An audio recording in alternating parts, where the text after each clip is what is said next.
Milli Məclisin Səhiyyə Komitəsinin sədr müavini, ürək-damar cərrahı Rəşad Mahmudov icbari tibbi sığorta haqlarının artırılmasını təklif edib. Milli Məclisin komitə iclasında çıxış edən Rəşad Mahmudov bildirib ki, səhiyyə xərclərinin ümumdaxili məhsulda payı hələlik 2,7% təşkil edir. Beynəlxalq təcrübə göstərir ki, yaxın gələcəkdə səhiyyə büdcəmizin ümumi daxili məhsuldakı payının minimum 5%-ə çıxarılmasını hədəfləməliyik. İnkişaf etmiş ölkələrdə səhiyyənin dayanıqlığı icbari tibbi sığorta yığımları hesabına təmin olunur. Bizdə bu sistem hazırda 2+2 modelindədir, yəni 2%-i işə götürən, 2% işçi ödəyir. Lakin bu, beynəlxalq təcrübədə minimum səviyyə hesab olunur.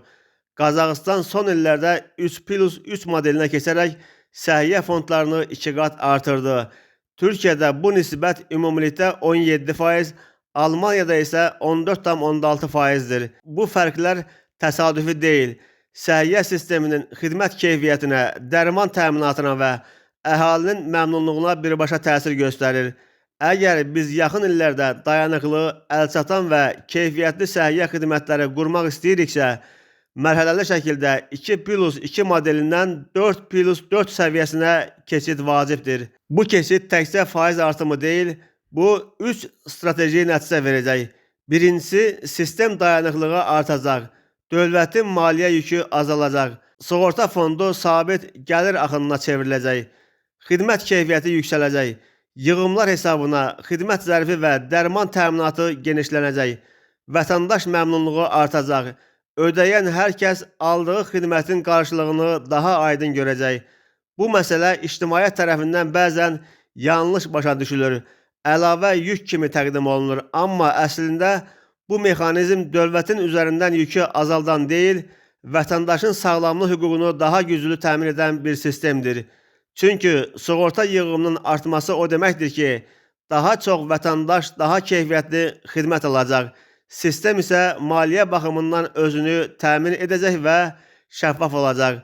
Bu tədbirlər həyata keçərsə, səhiyyə xərclərinin ümumdaxili məhsuldakı payı yaxın 4-5 il ərzində 5% səviyyəsinə çatdırıla bilər.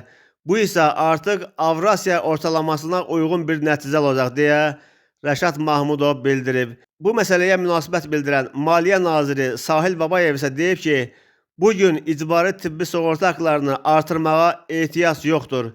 2024-cü illə müqayisədə səhiyyə xərclərini 40% artırırıq. Son 5 ildə 160% artıb. Bunun özü kifayət qədər böyük bir rəqəmi göstərir.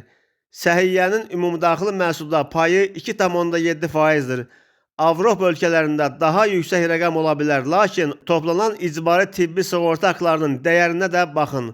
Bugün özəl sektora əlavə yük gətirməyə, icbari tibbi sığorta haqlarını artırmağa ehtiyac yoxdur, deyə Maliyyə naziri bildirib.